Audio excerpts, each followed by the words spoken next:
1.1, définition d'une fonction.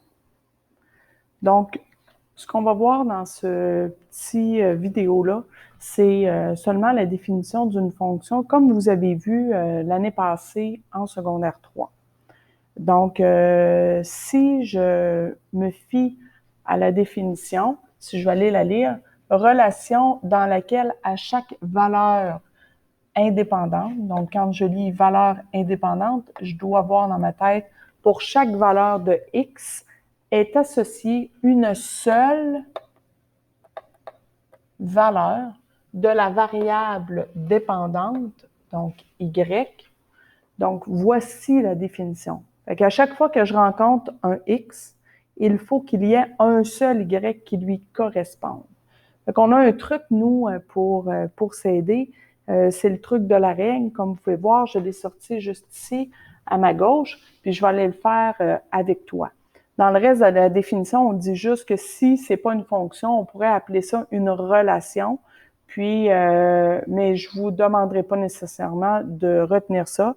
Et quand c'est une fonction, c'est aussi une relation, sauf que le contraire n'est pas nécessairement vrai. Mais ce qui est important de reconnaître, c'est est-ce que je suis capable de savoir, lorsque j'ai un graphique, de savoir si c'est une fonction ou pas.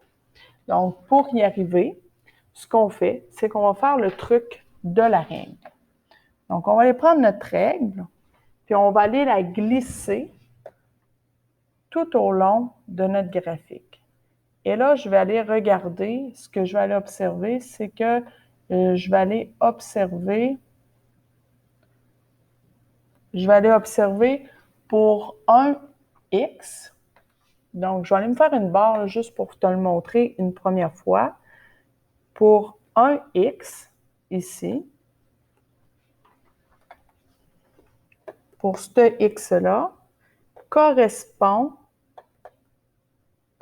un seul y.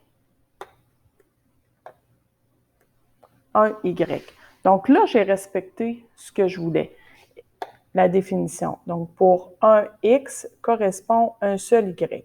Quand je me promène sur le reste de ma droite, est-ce que pour un x, j'ai un seul y? La réponse est oui. Alors, ce graphique-là se trouve à être une fonction.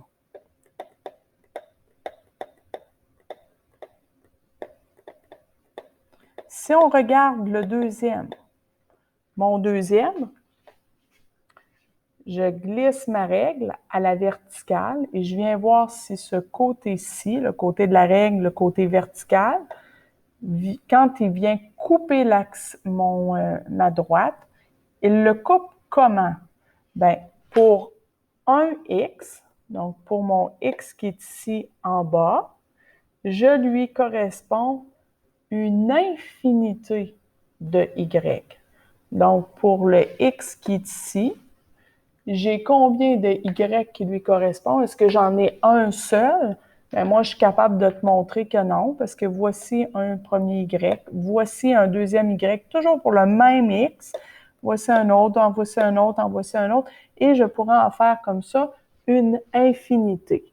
Donc, pour chacun, pour ce x-là, correspond une infinité de valeurs en y. Donc, ce n'est pas une fonction.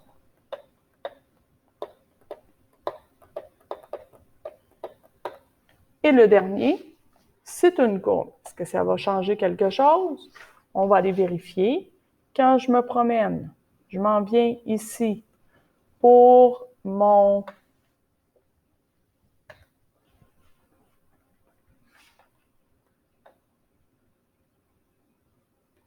quand j'ai un x ici, à combien de y je viens toucher?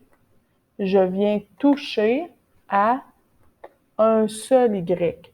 Est-ce que ailleurs dans ma courbe, je vais avoir plus qu'un y? La réponse est non. Donc, ce graphique-là, c'est aussi une fonction. Alors,